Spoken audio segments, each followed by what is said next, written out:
Hello again, class. Okay, this is the third PowerPoint of the heat and temperature series I want to share with you. Here we have a little pre-test to see what knowledge we might have prior to.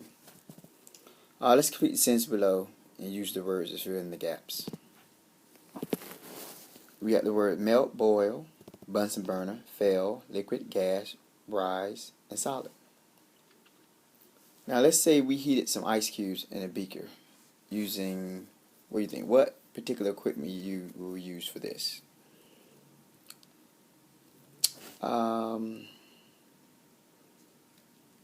Let's see, I'm going to mess around with you a little bit here, this PowerPoint presentation, and we're going to check the answers. But I want you to answer accordingly to your understanding and your prior knowledge of information you've covered so far. So I'm going to put gas here. I'm going to put, well actually there's only two word one here is Bunsen burner, right? So let's go ahead and use that one.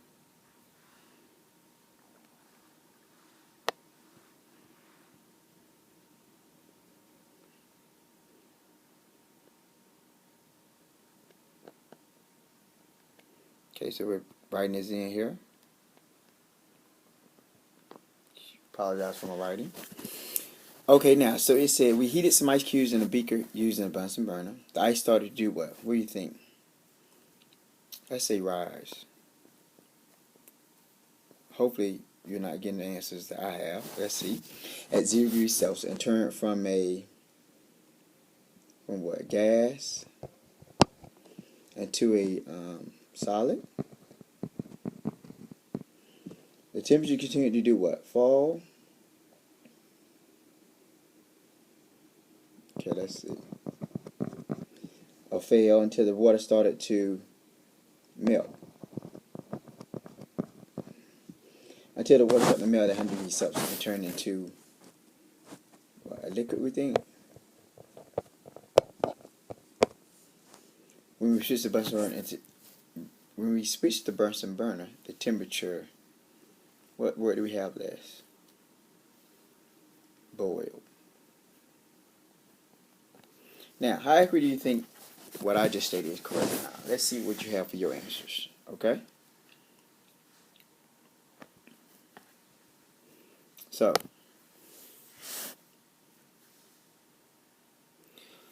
the objective of this particular lesson is to understand what happens when you mix substances of different temperatures together and understand why temperature increases and decreases. That's our objectives, okay? We're still dealing with our standard, which is talking about our actual element, which is talking about our standard AP2 and our element dealing with heat as a form of energy and then temperature in relationship thereof. What do you find out? Which gauge the faster temperature change? Heating or cooling water? Or you think that there is a difference between the rate of heating and the rate of cooling?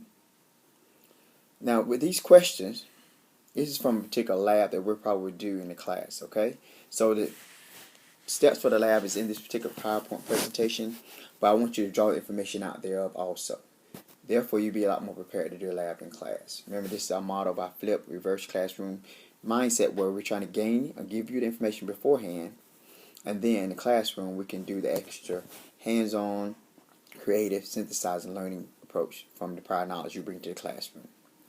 So, as an example, he said, Jenny says that the energy in the hot water disappears as the water cools. It should write and explain your answer. Now, if you think about the conservation of energy, with that title that she just used there, disappear, do you think that's a good term to use or not? Let's see. Okay. Now, how does temperature change happen? Write these questions down in your interactive notebook as you're going through this PowerPoint and try to get the answers for these as we go through. Either from your notes that you have prior or previous presentations, or as we go forward in this particular presentation PowerPoint. Why do people sometimes warm plates before serving food on them? Food for thought, so to speak, right? Why do you think that is the case? That sometimes people warm plates before serving food on them. What is significant? This is a real world connection to how energy is utilized, even in your homes or definitely at restaurants or presentations where people have large groups that they're going to feed, and dinner presentations. Heat flows when there is a temperature difference between two places. So if the heat has to do something. This energy has to flow, right? Which direction do you think this energy flows and why? It flows from the hotter to the cooler place. So a prime example that would be, let's say you step outside, right? It's winter time. Notice what happens. You're quite warm and toasty from the inside in the building, right? But outside, what happens? You immediately feel quite cool or cold, especially if you don't have a jacket on. Because what you might not recognize or notice is all that heat that your body has now has generated from inside that warm building now is being displaced or transferred to the atmosphere. Now, in the particular presentation here, when we do this particular lab, you'll notice that from a melting, of course, to a solid perspective, right? As the temperature is changing or the substance itself, or so it's the heat being transferred from the solid to liquid as we go up, as we go up the scale here, right? So let me go back exactly where I was real quick. Hold on, trying to use my pen. So as we go up this scale here, right, from a solid to a liquid to a gas, notice how the temperature is increasing. The more the temperature increases, the more heat is being absorbed by that object. In other words, the transfer of this solid or melting here to this solid, okay, is being slowly transferred to a boiling, from a liquid to boiling to a gaseous phase, is what I'm trying to explain to you. Okay? So now, and during this lab, when we do this in the lab, this is a preview of the lab and instructions and steps. Mixing liquids, we're going to have some goggles, 250 milliliter beakers, 2 thermometers, and 50 milliliters of measuring cylinder, okay? Now, the task during this lab where we're going to measure out 50 milliliters of water from the cold tap and put into one of the beakers. Or measure out 50 milliliters of water from the hot tap, we're here now, to the other beaker. Then we're going to put the thermometer in each beaker and measure the temperature. After that, we'll pour the hot into the cold and measure the temperature, and we're going to repeat this 3 times, 3 trials. Now notice in our format when we do our labs, people, you have a step and procedures. It all fits right in line with our lab report that we do every lab, right? Okay? Now, let's move on. So, here's what our data chart would look like when we are copying and completing our lab itself. Temperature of hot water, temperature of cold water, temperature mix of the mixture itself when we mix the hot and the cold. So you should have plenty data to go on your lab report. Mixing liquids. If 2 beakers containing the same mass of water but at different temperatures are mixed together, the temperature of the mixture will be an average of the 2 temperatures. Did you find out this to be true or not in your lab? Here's an example of our predictions here. What would the temperature be if I mix these 2 beakers of water together? Okay, so you're having 2 equal beakers here. I'm going to go back, I'm sorry. Okay, you're trying to see if you mix 2 beakers of the same temperature here, right? Apologize. Thought I did my pen. 2 beakers of the same temperature here. And notice these 2 beakers here have the opposite of beaker, the set of the other 2 beakers on set 2. You have different temperatures, a higher temperature, lower temperature. It says here, what would the temperature be if you mix these 2 beakers of water together? From the first result here and the second result here.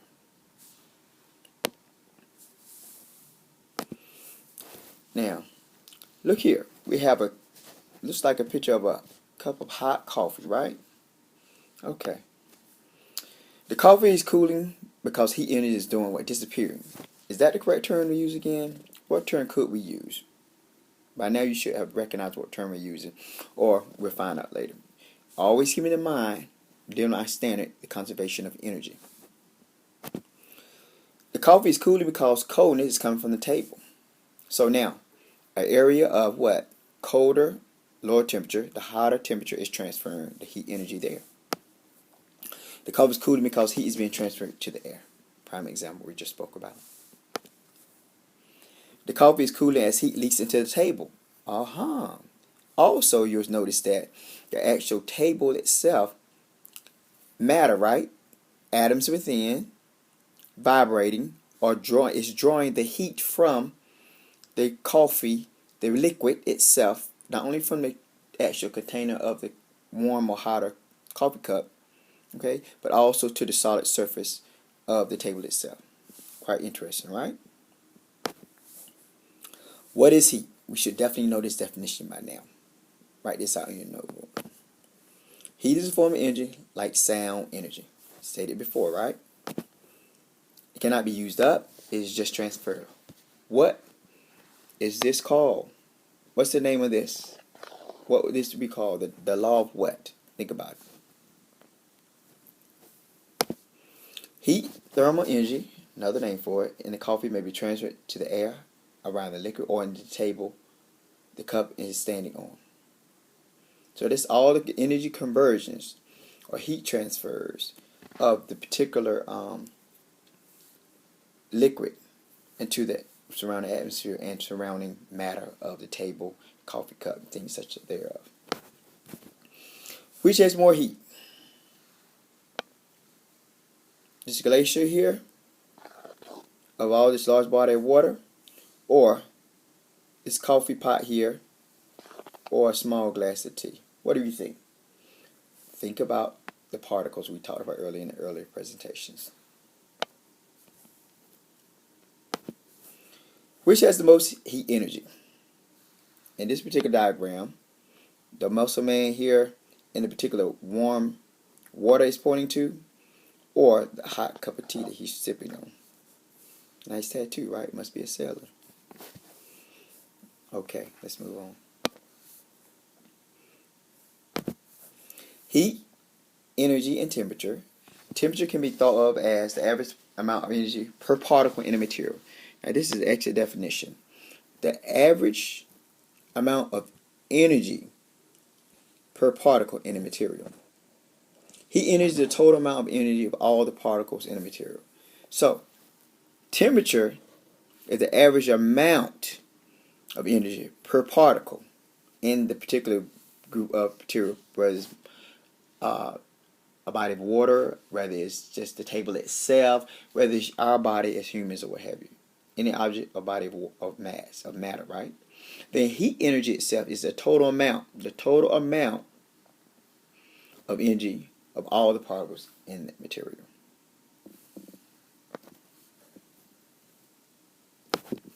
Heat and temperature. In your own words, explain what the difference is between heat and temperature.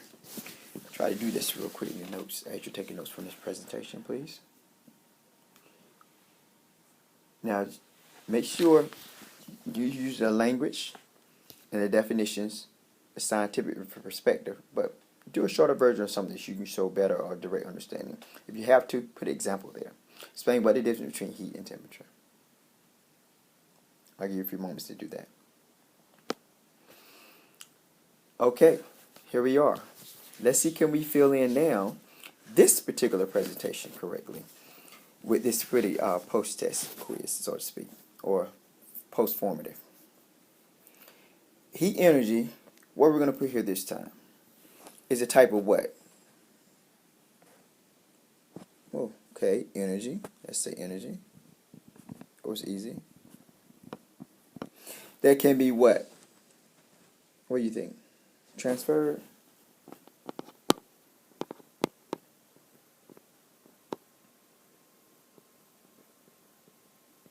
Okay.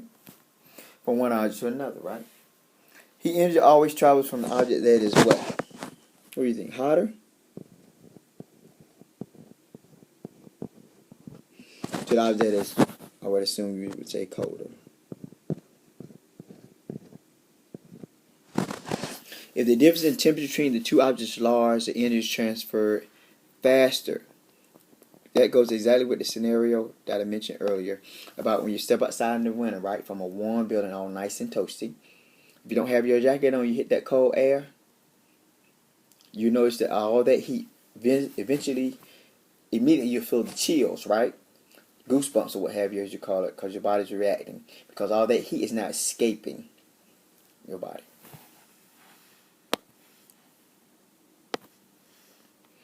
That's Seabury correct or not? He's a type of energy that can be what? Transferred from one object to another. The energy always travels from the object that is hotter to the object that is colder. If the difference in temperature between the two objects is large, the energy is transferred faster. So now, notice I did this post-test a lot more consistent compared to the pre-test. I hope you did better in both. You should have. Have any questions? This is the end of our presentation of a heat and temperature presentation. That's 3 slides we've done now. 3 PowerPoint presentations. You should have pretty good knowledge on this. If you have any questions, please don't hesitate. Talk to me later in class. Take care.